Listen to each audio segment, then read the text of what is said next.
Hello everybody, and welcome to Ancient Architects. Please subscribe now to get the latest ancient history news and independent research from around the world.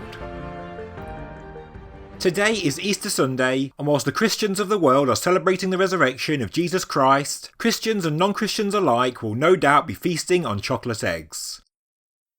The rebirth of Jesus and the consumption of chocolate eggs are certainly not linked with regard to their origins, and historians and biblical scholars alike will universally admit that before ever becoming a Christian holiday, Easter is undoubtedly a pagan festival. This can be seen by the fact that the date of the Easter weekend changes every year, and it is due to Easter always being the first Sunday following the full moon after the Spring Equinox. Unlike the word Christmas, the word Easter also has pagan roots, and history books can trace it back to the Saxons, where Eastra was the spring goddess. It wasn't until the 8th century when the Anglo-Saxons took the name from the goddess and married her up with the resurrection of Jesus to give a new name to a Christian holiday.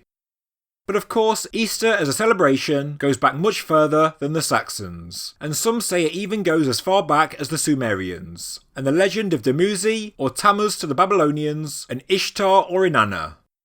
The legend known as the Descent of Inanna was found inscribed on a 4,100-year-old clay tablet.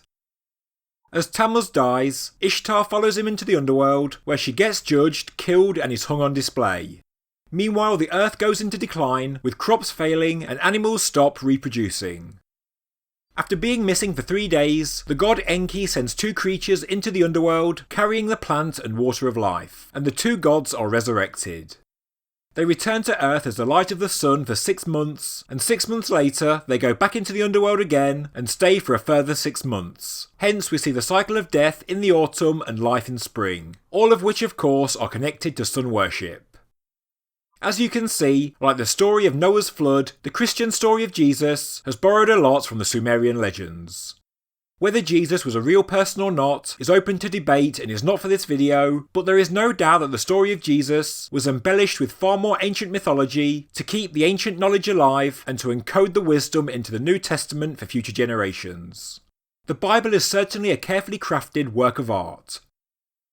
As AncientOrigins.net reports, in their great new article on Easter, linked below in the description, in the 4th century when Christians identified the exact location of the empty tomb of Jesus in Jerusalem, they selected a spot where a temple of Aphrodite, another god based on Ishtar or Inanna, once stood.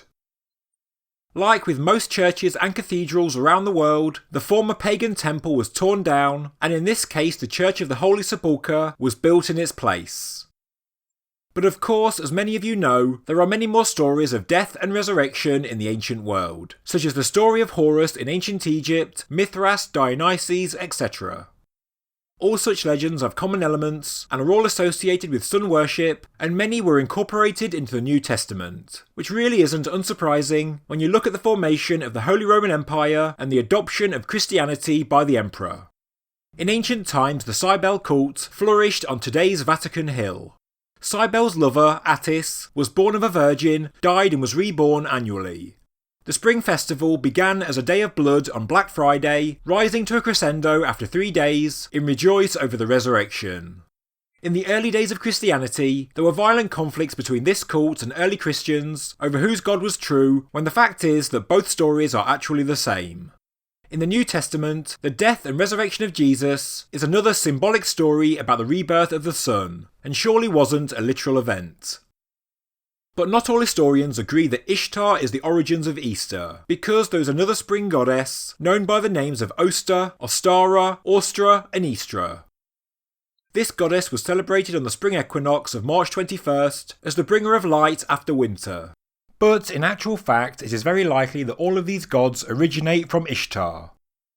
The goddess was often depicted as a hare, and therefore the modern-day Easter bunny was symbolic for the arrival of spring, as well as the fertility of the season. As well as being a goddess, Ostra is apparently an ancient word that means spring, and has been adopted and adapted by many European languages, and used ever since. Therefore, what this shows is that the true origins of Easter include a number of different customs and traditions from a number of different civilizations from different periods of time. It is a composite and truly pagan festival centred on the rebirth of the sun after the cold winter has passed.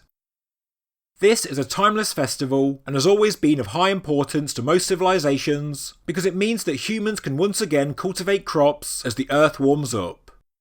So, why are we all eating chocolate eggs this weekend and feeling sick and falling asleep on the sofa in front of an old James Bond movie?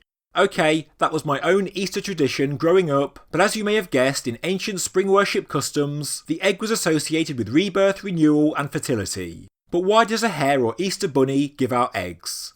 Well, in Germanic mythology, the goddess Eastra healed a wounded bird before turning it into a hare. The hare, still partially a bird, showed its gratitude by laying eggs as gifts. But even this Germanic pagan tradition goes back much further into antiquity, as even in ancient Egypt the egg was found to symbolise the sun. Going back to the Babylonian Ishtar, the goddess who is one and the same as the Sumerian goddess Inanna, and who all later spring goddesses were likely modelled on, she was the goddess of fertility, and her symbols were the rabbit or hare, and also the egg. So, when you're eating your Easter eggs this weekend, remember that the origins of this tradition go back many thousands of years. Maybe not chocolate eggs, but eggs nonetheless. As stated in AncientOrigin.net's fantastic article, the first reference of the Easter Bunny comes from a German text from 1572, which says, "Do not worry if the Easter Bunny escapes you. Should we miss his eggs, we will cook the nest." The egg-giving tradition, some of the finer details of the goddess myths, as well as the actual day when Easter Sunday is celebrated, were all incorporated into the Christian tradition and associated with Jesus by the Council of Nicaea. What I find most amazing is that the ancient traditions of our ancestors and the pagan symbolism have lived on. I wish you all a happy Easter and thank you very much for watching. I've just launched a new YouTube channel called Space and Planet, which focuses on Earth and space science news as well as independent scientific research from around the world. Please subscribe now to give my new channel a head start. I have placed a link in the description below. Thank you very much for watching this episode of Ancient Architects. If you enjoyed the video, please subscribe to the channel, please like the video, and please leave a comment below. Thank you very much.